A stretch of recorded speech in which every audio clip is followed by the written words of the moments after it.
One of the questions that I get the most is, how do you approach a non-BOD job? How do you approach a project where you're not the basis of design? And in this video, I'm going to go over the steps that I take when a project like this comes across my desk. If you haven't already, please subscribe to my email newsletter, HVAC Pulse. In it, I post interesting links on sales engineering, HVAC, heat pumps, electrification, pretty much anything interesting that I find. I'll post a link in the newsletter. I'll leave a link in the description so you can subscribe down below. One of the first things that I do when a job comes across my inbox, I open up the plans and specs and I take a look at who the engineer of record is. This is the first step that I take so I know who to reach out to if I have any questions on the project, so then they can reach out to that engineer because they have a relationship, they have a working relationship with that engineer. The second thing that I'll do is I'll take a look at the project specifications. I still do this now, and I definitely did this earlier in my career. Is the first thing I do is I take a look at the schedule, which has all the bits and pieces of the manufacturer, the performance, the drawings, the layout, all of that stuff. But there's a second part that usually most people ignore, but one of the first things that I learned was that the specifications take precedent over the schedule. So I'll take a look at the specifications and I'll glance through it just to make sure that there's nothing in there that can lock us out. Usually in the section that I'm looking for, it's like variable refrigerant flow, it'll list the acceptable manufacturers that the engineer is willing to work with on the project. And if your manufacturer isn't even listed there, then you can say no bid, we're not listed in the spec. I'll take a look at the spec to see if there's any nuggets or if there's any bits of information that can potentially lock us out. And if there is, we can reach out to the sales engineer who calls on the engineer and ask them to see if we're acceptable. That's one of the reasons why the first step that I take is to look at the engineer of record so that I know who to reach out to if I have any questions, so then they can relay that to the mechanical engineer. We're all in this business to make money, and if there's any chance for us to block out our competition, we're willing to do that. I did that, and we still do that to this day, and it's one of the tricks that we can do to help secure our equipment ends up being built into the job.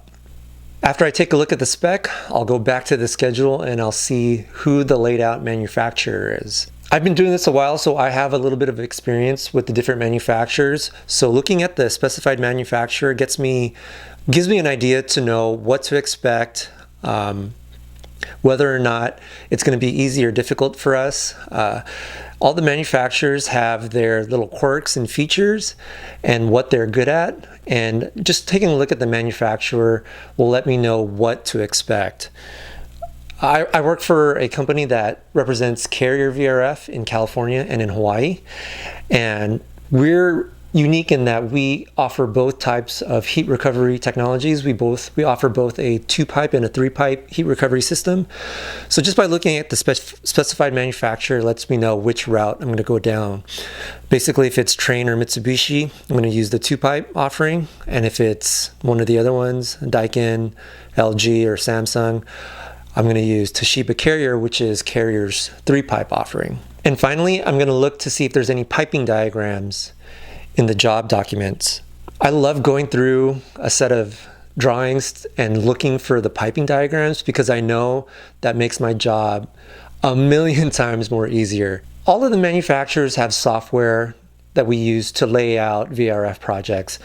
And one of the things that it spits out is a piping diagram, a piping schematic to show how the equipment is laid out, where the heat recovery boxes are, what type of fan coils, how many fan coils, etc. And if I can find the piping diagrams, it makes my job a million times more easier because I can just have that piping diagram and just go into my software and basically copy what they've laid out in the piping diagram.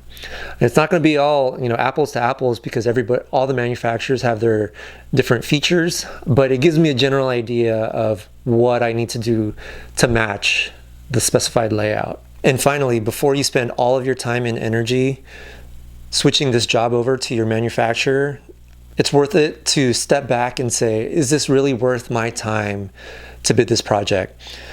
One of the reasons why I look at to see who the engineer of record is I'll often go to the salesperson who calls on that engineer and say, hey, is this even worth our time to bid? They might know some information that I don't.